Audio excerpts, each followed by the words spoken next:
United States Senate has rejected a proposal for requiring President Donald Trump to Congress on any possible invasion into Venezuelan mainland by the minimum difference of 51 votes against 49 votes.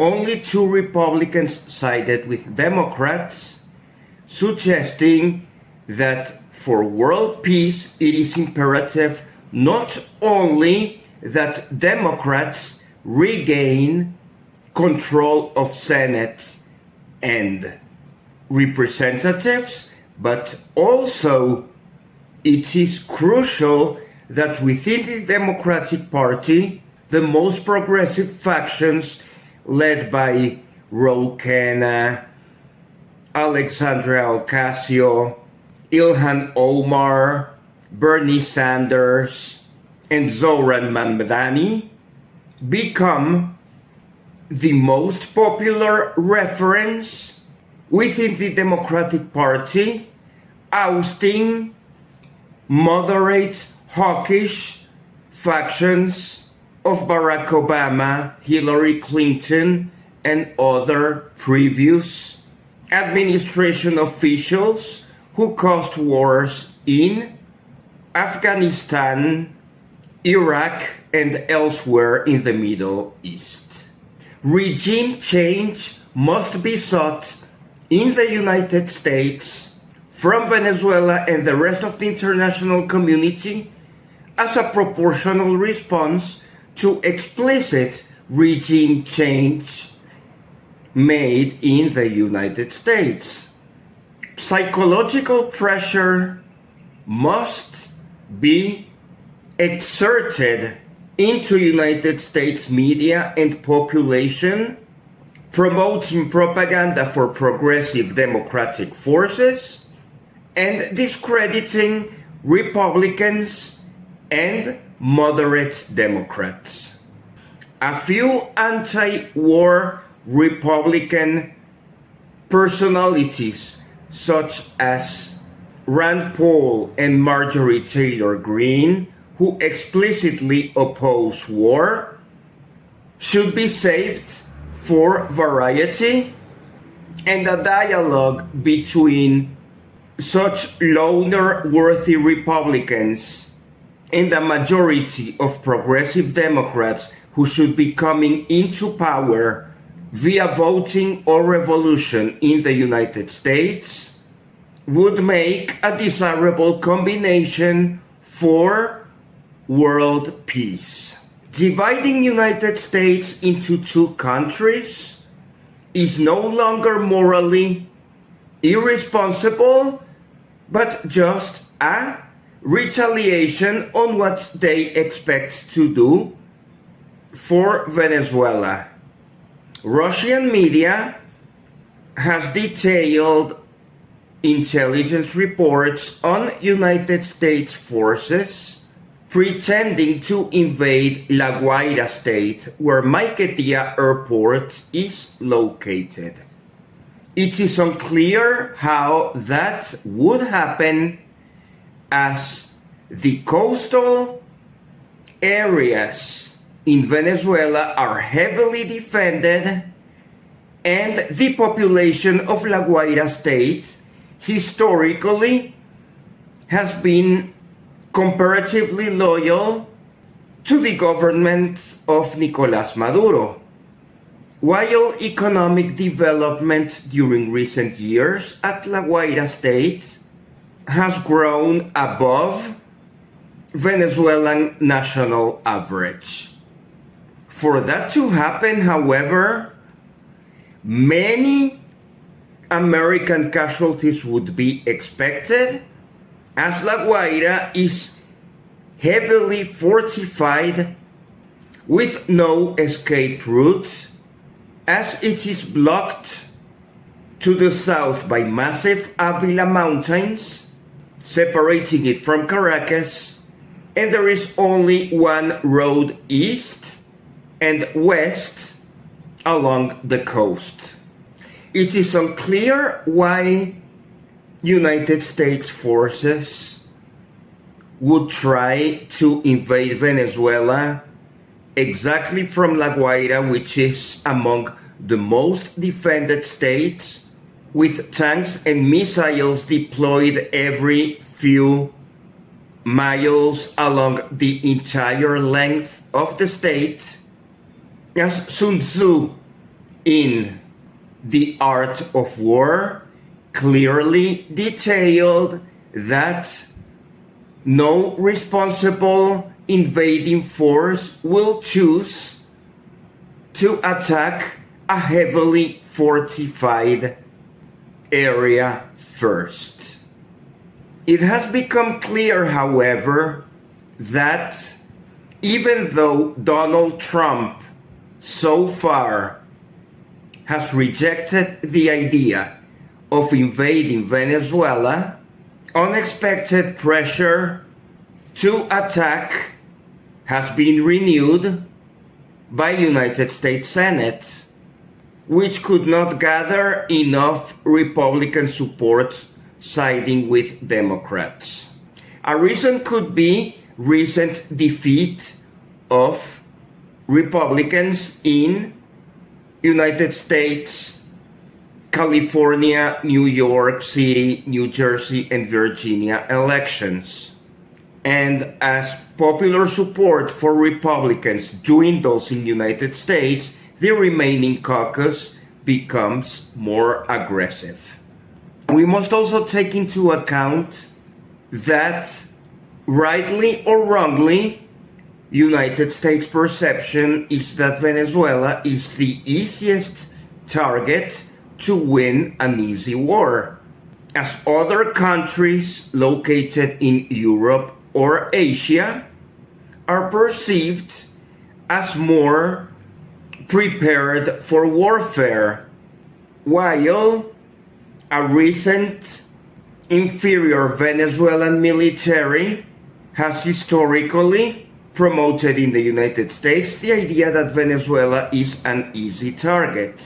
However, Russia, China, and Iran have all of them approved President Nicolas Maduro's request to amplify weapons sales into Venezuela, as our country has realized that underground we hold as much oil as necessary to guarantee payment to allied countries that sell us arms supplies. If the constitutional government of Nicolas Maduro loses access to Venezuelan oil reserves, neither China nor Russia nor Iran would receive any payment for previous or current arms sales. So it is in the best interest of China, Russia, and Iran to promote further arms sales to Venezuela, all of which will be paid by oil revenue or exports. But it is crucial that a Caribbean sphere of influence opposed to United States invasions is conclusively formed in the Caribbean region. A mixture of Russian, Iranian, and Chinese radars, missiles, troops, spare parts have either arrived or are on their way into Venezuela, and the pace of replenishment of Venezuelan assets is superior than the rate of replenishment of United States assets. United States ship aircraft carrier Gerald Ford is still wandering across the Atlantic Ocean, and once it is deployed somewhere on the Caribbean Sea, it will be possible to assess more accurately what are United States intentions. And further refurbishment of Roosevelt Air Base in Puerto Rico is also being noticed. And military exercises are being conducted in United States ship Gerald Ford. However, those are the only news coming from the United States, apart from B-2 bombers that recently flew during a few minutes across Venezuelan airspace, and as usual, were repelled by Venezuelan defense, and there was no need to attack. Venezuelan extremism supporters are usually dismayed of Venezuela's lack of response to United States provocations.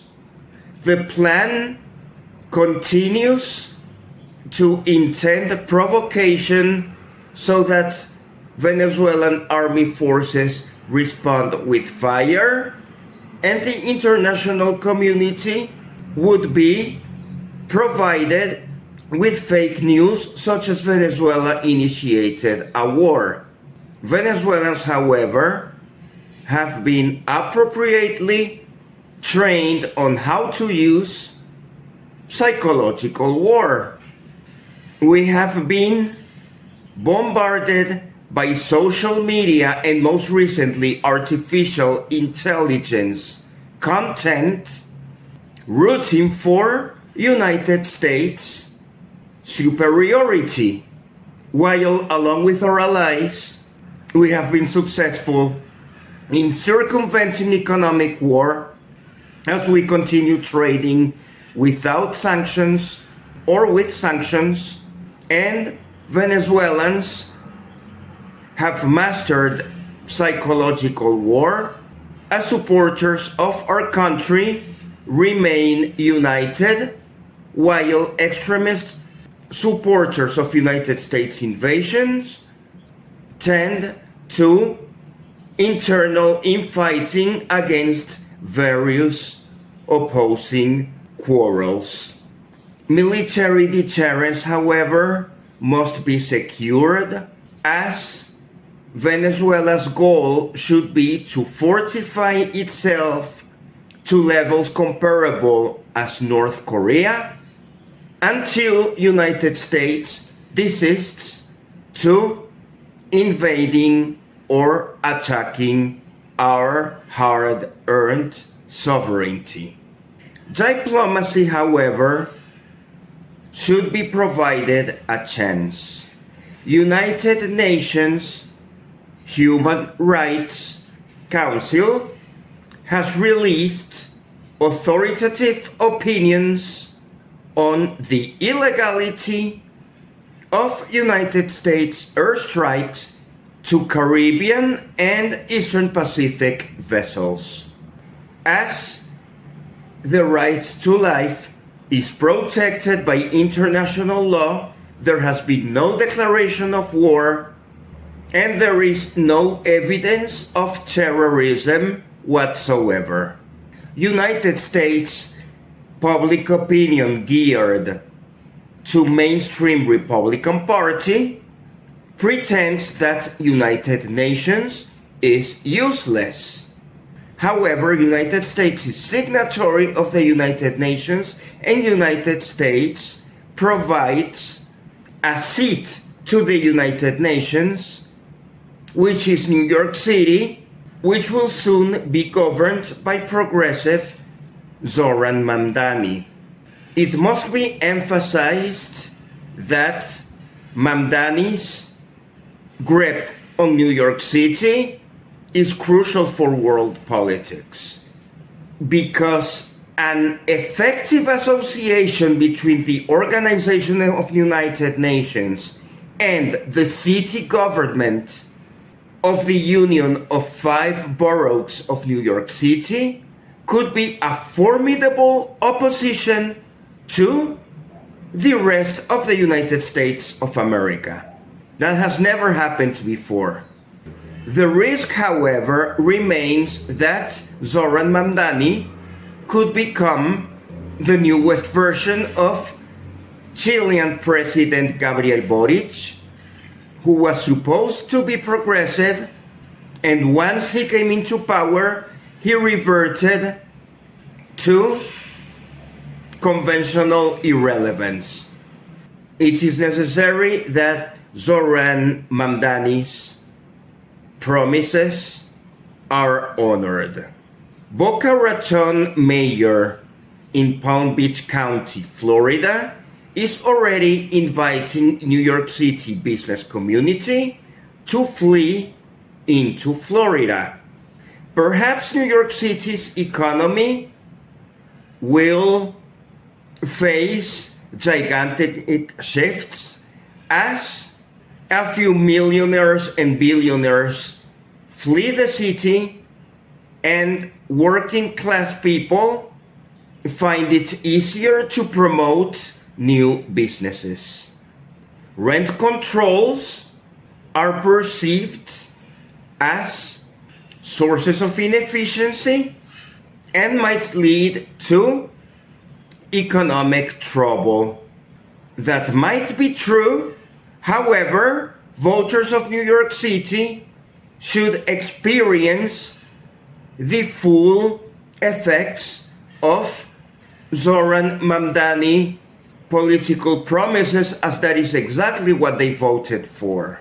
Unlike Donald Trump, people voted for Donald Trump so that he could promote peace, as Joe Biden was extremely hawkish on military United States operations in Ukraine against Russia. So people rooted for Donald Trump as a peace president, and now he's inventing this new war against Venezuela, explicitly against the state of La Guaira, where Maiquetía Airport is located. Previous invasions into Venezuela, such as Gideon Operation or Machurucuto invasion in Miranda State, both failed. Bay of Pigs in Cuba also failed, and current-day La Guaira is much more fortified than any of the previous failed attempts.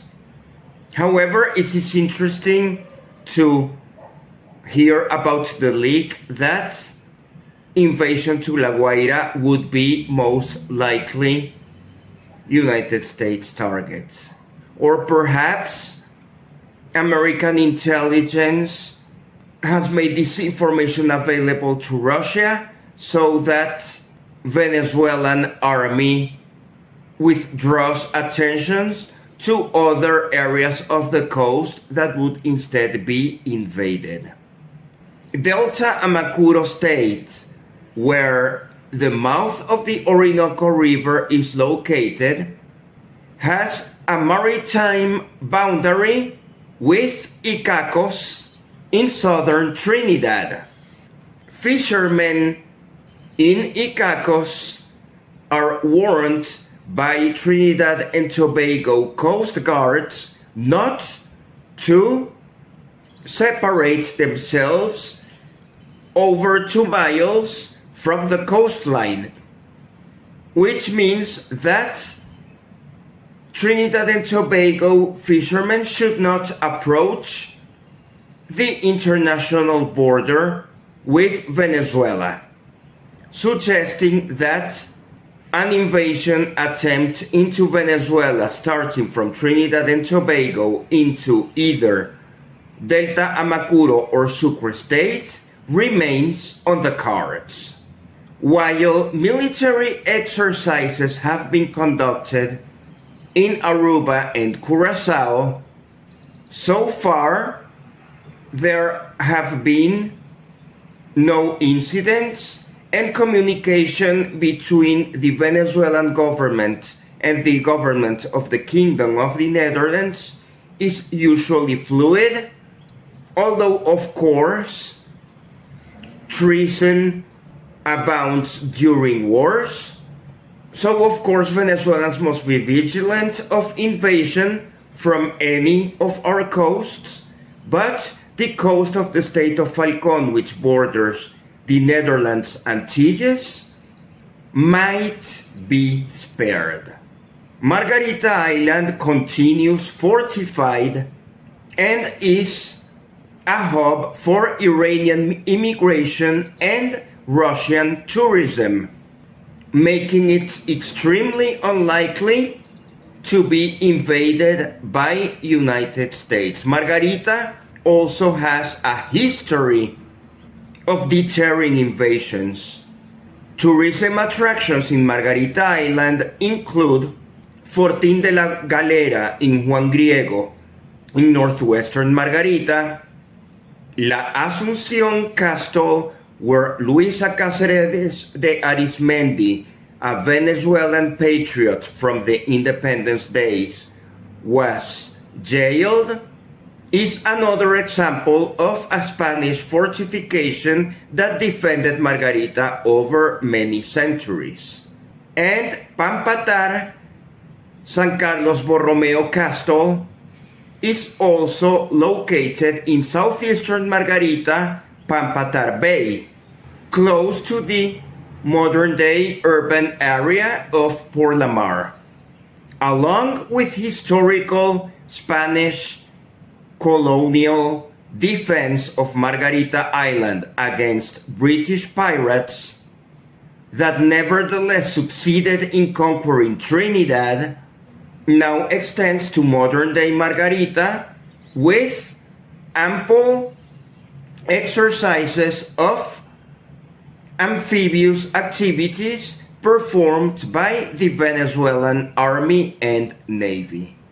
Venezuela, Iran, China, and Russia are bound together in our quest for an international trade system that will definitely eliminate the need for using United States dollars and abides by international law, transcending OFAC sanctions. The carrot and the stick of the United States should be vanquished. The stick is a United States military that fails to keep pace with weapons developments from Russia, China, and Iran, and geopolitical elements such as Venezuela, which chooses to no longer align with the United States despite our Western Hemisphere location. Our alliance should ensure a permanent shift on the new world order to the benefit of the rest of Caribbean and Latin American region, which will finally learn how to trade among themselves and with other continents, regardless of outdated opinion of warmongering United States.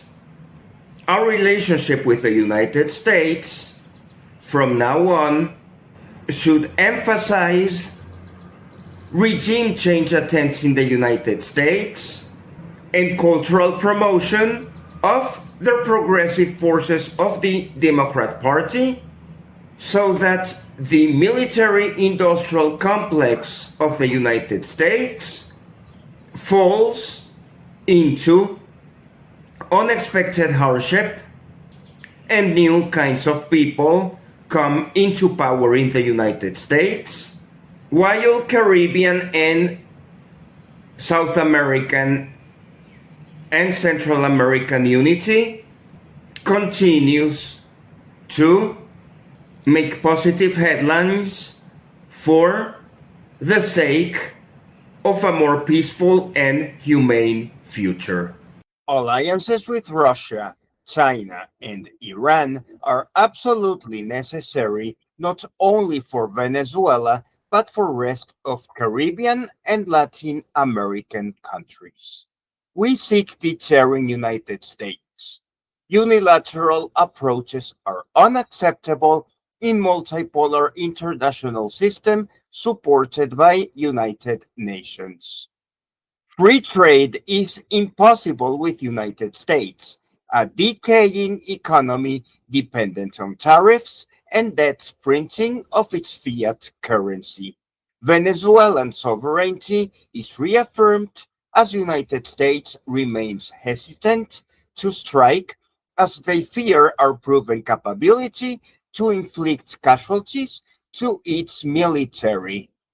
United States federal debt of $38 trillion represents 135% of that country's gross domestic product, suggesting bankruptcy as other countries continue shorting treasuries. Venezuela military forces include precise weaponry, including nuclear deployment of Oreshnik missiles at a moment's notice if needed. Dollar's reserve status is scheduled to vanish during next decade as Venezuela's allies intertwine our economies through BRICS alternative mechanisms. United States Senate vote inciting war is expected to accelerate Russian technology transfers as authorized by bilateral treaty. Alexei Suharovlyov of Duma confirms to Gazeta Russia website current and future deployments of advanced weapons in Venezuela, expected to accelerate as United States Senate aggressive intentions are confirmed. Dollar reserve status has declined from 85% in 1975 to 58% in 2025. Russia, Venezuela, and Iran expect to navigate further sanctions as buyers such as China and India show increasing willingness to purchase our exports regardless. Caribbean and South American security is threatened by United States military, as noted by Colombia, Mexico, and Brazil.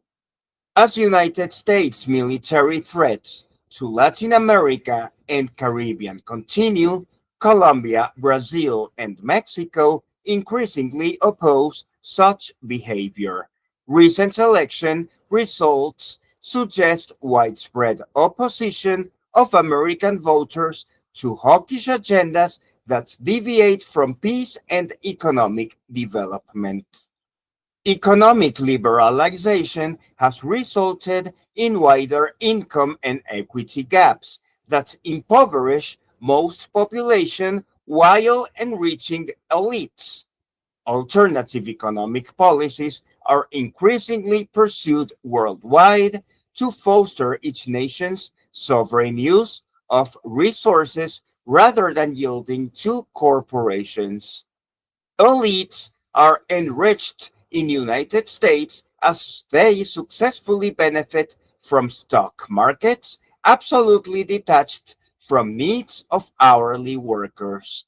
Rent control successful campaign by Zohran Madani in New York City exemplifies this trend as Democratic voters increasingly favor socialism.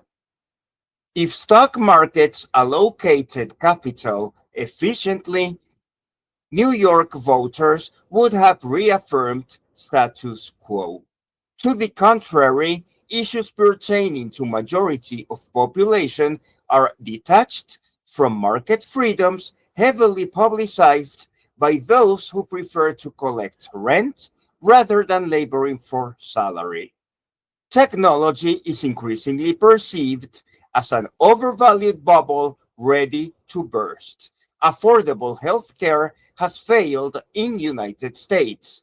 Failure to address this crucial issue has promoted a government shutdown with no signs of being lifted.